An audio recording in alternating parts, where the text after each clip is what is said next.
بسم اللہ الرحمن الرحیم الحمد للہ رب العالمین والعاقبۃ للمتقین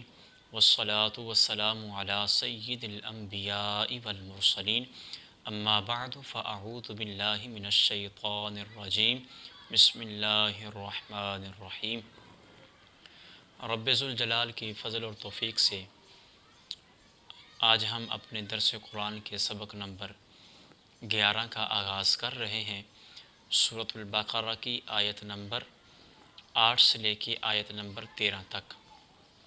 خالق کائنات کا ارشاد ہے وَمِنَ النَّاسِ مَن يَقُولُ آمَنَّا بِاللَّهِ وَبِالْيَوْمِ الْآخِرِ وَمَا هُمْ بِمُؤْمِنِينَ، اور کچھ لوگ کہتے ہیں کہ ہم اللہ پر اور پچھلے دن پر ایمان لائے اور وہ ایمان والے نہیں ہیں۔ اب یہاں سے لے کے مسلسل 20 آیہ کریمہ تک، سورۃ البقرہ کی آیت نمبر 20 تک منافقین کا ذکر کیا جا رہا ہے، جو اندر سے کافر تھے اور اوپر سے مسلمانی کا لیبل لگایا ہوا تھا۔ اب ان کا ذکر کیا جا رہا ہے، اور اس آیہ کریمہ کا خلاصہ یہ ہے کہ جو بندہ اپنی زبان سے یہ کہے میں اللہ پر اور آخرت کے دن پر ایمان لے آیا تو وہ ایمان والا نہیں ہے۔ کیوں کہ وہ اندر سے تو کافر ہے، اوپر سے صرف وہ یہ کہتا ہے کہ میں مسلمان ہوں، تو اس کا ظاہر اس کے باطن کے خلاف ہے۔ در حقیقت وہ مسلمان نہیں، وہ اصل میں بدترین منافق ہے۔ تو اس آیہ کریمہ سے یہ پتہ چلتا ہے کہ جب تک دل میں تصدیق نہ ہو، یعنی جب تک دل میں قلب میں تصدیق نہ ہو، اس وقت تک ظاہری اعمال مومن ہونے کے لیے کافی نہیں ہے۔ یعنی بندہ جب تک دل سے اقرار نہیں کرے گا، جس طرح کہ ہے اقرار باللسان و تصدیق بالقلب، زبان سے اقرار کرے اور دل کے ساتھ تصدیق کرے تو تب بندہ مسلمان ہوگا۔ اگر زبان سے اقرار کرتا رہے،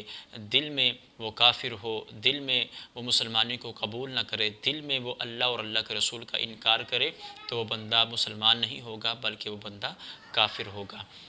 اور وَمِنَ النَّاسِ، کچھ لوگ،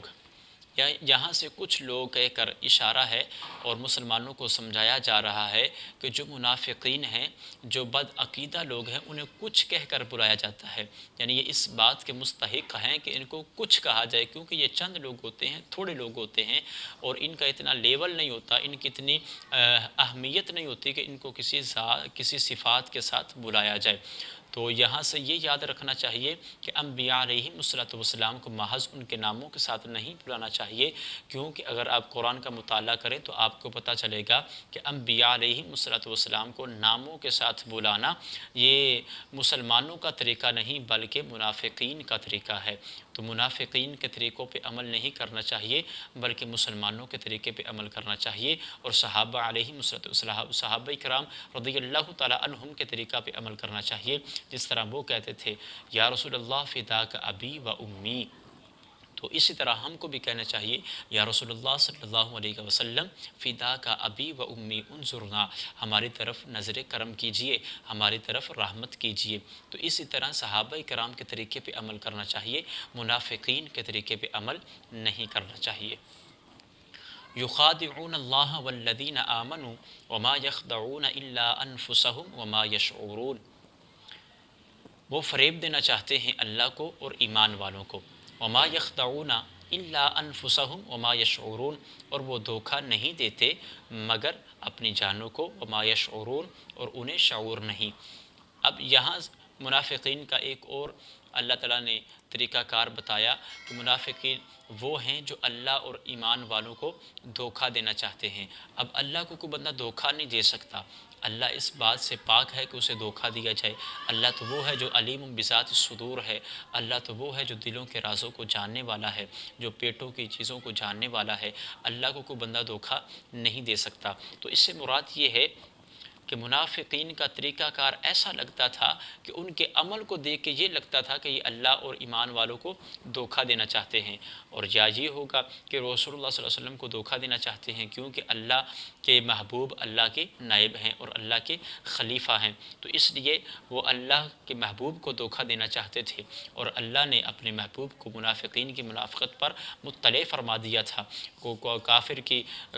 کافروں کے کفر پر اللہ نے اپنے محبوب کو مطلع فرما دیا دیا تھا۔ تو اس طرح ان کا فریب نہ اللہ پر چلا، نہ اللہ کے محبوب پر، اور نہ ایمان والوں پر چلا، بلکہ اللہ فرماتا ہے وہ اپنے آپ کو دھوکہ دے رہے ہیں اور انہیں اس بات کی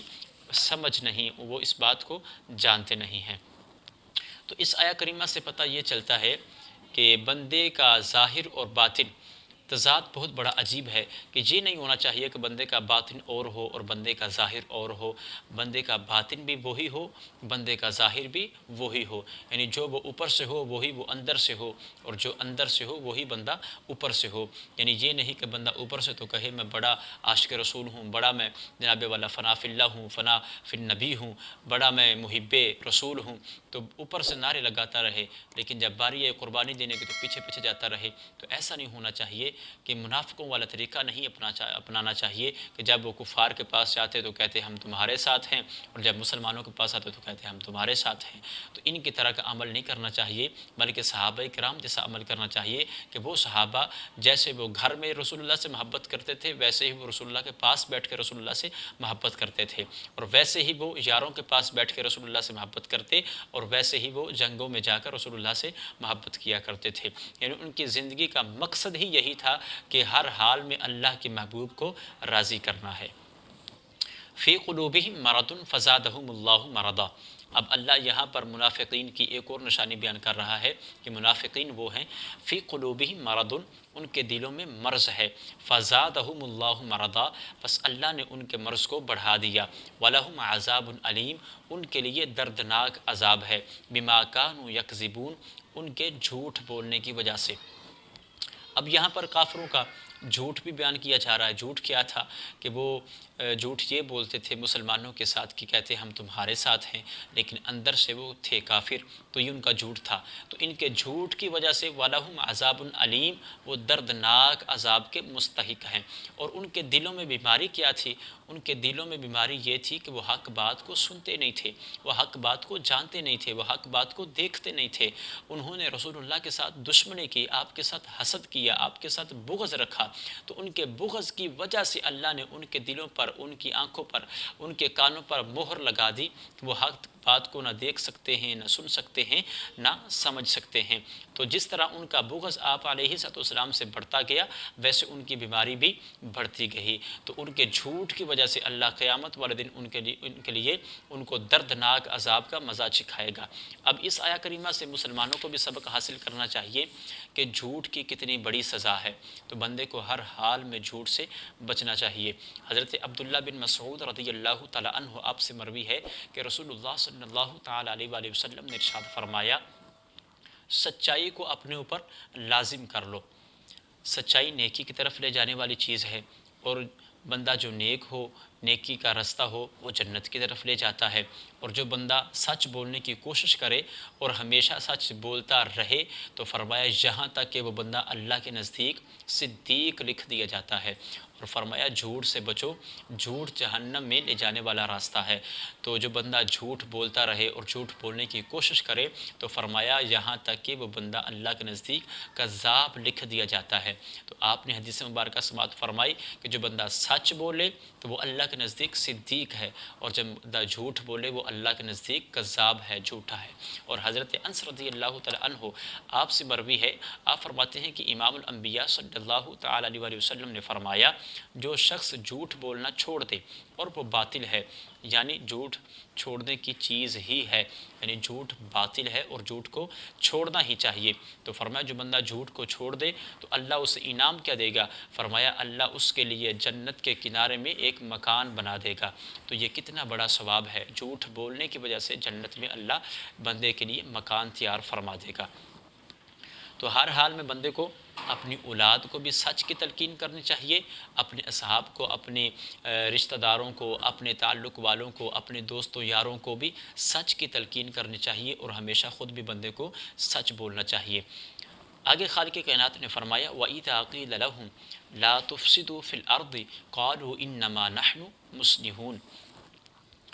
وَإِذَا قِيلَ لَهُمْ، اور جب ان سے کہا جائے، لا تفسدوا فی الارض، زمین میں فساد نہ پھیلاؤ۔ قالوا، تو کہتے ہیں انما نحن مصلحون، بے شک ہم تو اصلاح کرنے والے ہیں۔ اب جو منافقین کا طریقہ یہ تھا کہ ایسے واردات کرتے تھے،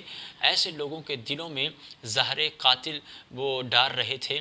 کہ ان کو پتہ ہی نہیں تھا کہ وہ کیا کہہ رہے ہیں، وہ اسلام کی باتیں کر رہے ہیں یا لوگوں کو اسلام سے دور کر رہے ہیں، اور اپنی اس تبلیغ کو وہ دین کا نام دیتے تھے، لوگوں کو دین کے سے دور کر رہے تھے لیکن اس کو نام دین کا دیتے تھے۔ جس طرح کہ کچھ لوگ کنویں کو مینار اور مینار کو کنواں کہتے ہیں، یہی ان کا طرز عمل تھا کہ وہ اسلام سے لوگوں کو دور کر رہے تھے لیکن اس کو تبلیغ کا نام دیتے تھے۔ تو اللہ نے فرمایا کہ یہی لوگ فسادی ہیں، کہ جب ان سے کہا جاتا ہے کہ زمین میں فساد نہ پھیلاؤ، تم یہ کیا کر رہے ہو، کہ صحابہ کرام مسلمان جب ان کے اس طرز عمل کو دیکھتے کہ وہ لوگوں کو اسلام سے دور کر رہے ہیں، کافروں کے پاس جاتے ہیں تو کہتے ہیں ہم تمہارے ساتھ ہیں، مسلمانوں کے پاس آتے ہیں تو کہتے ہیں ہم تمہارے ساتھ ہیں۔ تو جب مسلمانوں نے ان کا یہ طریقہ کار دیکھا تو فرمایا تم زمین میں فساد نہ پھیلاؤ، یہ فساد والا کام ہے، تم لوگوں میں فساد پھیلاتے ہو۔ تو کہنے لگے ہم تو اصلاح کرنے والے ہیں، ہم تو مصلح ہیں، ہم تو لوگوں کو ہدایت دیتے ہیں، ہم تو لوگوں کو سیدھے راہ کی طرف لے کے آتے ہیں۔ تو جب انہوں نے یہ بات کہی تو پھر خالق کائنات نے ان کا رد کیا اور فرمایا الا انہم هم المفسدون ولکن لا یشعرون، خبردار بے شک وہی فساد پھیلانے والے ہیں ولکن لا یشعرون، اور وہ جانتے نہیں اور وہ اس بات کا شعور نہیں رکھتے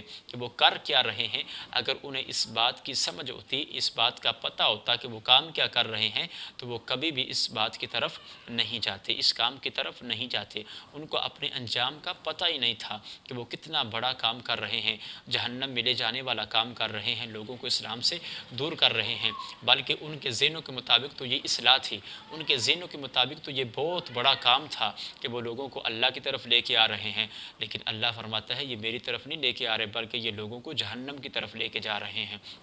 کیونکہ یہ زمین میں فساد پھیلا رہے ہیں۔ تو زمین میں فساد نہیں پھیلانا چاہیے، جو بندہ فسادی ہوگا وہ منافقوں کے طریقے پہ عمل کرے گا۔ جیسے کہ آج کل بھی کچھ فرقے ایسے ہیں کہ توحید کا نام لے کر لوگوں کو دوزخ کی طرف لے کے جا رہے ہیں، کچھ لوگ معاذ اللہ صحابہ کرام کا نام لے کر اہل بیت کی شان میں گستاخیاں کرتے ہیں، اور کچھ لوگ اہل بیت کی محبت کا لیبل لگا کر صحابہ کرام کی شان میں گستاخیاں کرتے ہیں، اور کچھ تو معاذ اللہ ایسے بدتر ہیں زمانے میں کہ مولا علی کی شان کو حضور کی شان سے زیادہ کر دیتے ہیں، اور کچھ ایسے ہیں جو مولا علی کی شان کو کم کر دیتے ہیں۔ تو یہ سارے لوگ منافق ہیں، ان کا طریقہ کار منافقوں والا طریقہ کار ہے، تو ان کے طریقہ کار سے ہمیشہ کے لیے بچنا چاہیے۔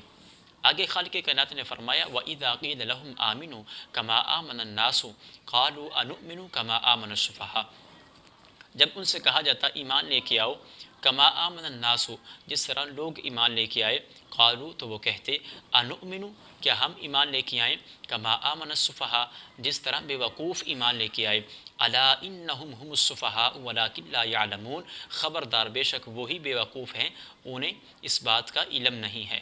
اب یہاں سے خالق کائنات نے کافروں کا ایک اور طریقہ بیان کیا کہ جب مسلمان ان کو کہتے کہ ایمان لے کے آؤ، اگر تم واقعہ ہی کہتے ہو مسلمان ہو تو پھر اسلام پورا قبول کرو، جس طرح صحابہ کرام نے اسلام قبول کیا ویسے اسلام قبول کرو، پھر ہر حالت میں اسلام کو فالو کرو، یہ نہیں کہ آدھا ان سے لے لیا تو آدھا ان سے لے لیا، کبھی کافروں کے ساتھ ہو گئے کبھی مسلمانوں کے ساتھ ہو گئے، ایسے نہ کرو، تم بالکل جس طرح صحابہ نے اسلام قبول کیا ویسے اسلام قبول کرو۔ تو کہتے ہم ایسے اسلام قبول کریں، وہ تو بے وقوف لوگ ہیں معاذ اللہ، انہوں نے معاذ اللہ صحابہ کرام کو بے وقوف کہا کہ ہم ان کی طرح ایمان لے کے آئے جس طرح بے وقوف ایمان لے کے آئے۔ تو جب انہوں نے صحابہ کرام کو بے وقوف کہا تو صحابہ کرام کا مرتبہ اللہ کے ہاں کتنا زیادہ ہے کہ جب انہوں نے صحابہ کرام کو بات کی تو پھر صحابہ کرام کی طرف سے اللہ نے خود جواب دیا۔ خالق کائنات نے فرمایا الا انہم هم السفہاء، لوگوں سن لو، خبردار یہی بے وقوف ہیں، ولکن لا یعلمون، اور یہ جانتے نہیں ہیں۔ تو اس سے صحابہ کرام کی عظمت و شان بھی ظاہر ہوتی ہے، اور ان لوگوں کو سوچنا چاہیے جو لوگ صحابہ کرام کی شان میں تبرہ کرتے ہیں، صحابہ کرام کی دشمنی بندے کو جہنم میں لے کے جائے گی، اور صحابہ کرام کی محبت بندے کو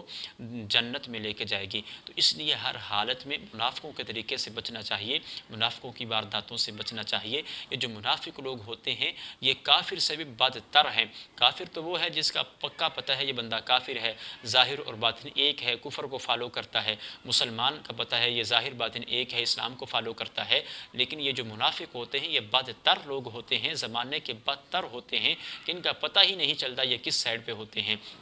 کافروں کے ساتھ ہوئے تو کافروں جیسے، مسلمانوں کے ساتھ ہوئے تو مسلمانوں جیسے، تو ان کے طرز عمل سے بچنا چاہیے، ان کی مشابہت سے بندے کو بچنا چاہیے۔ بندے کو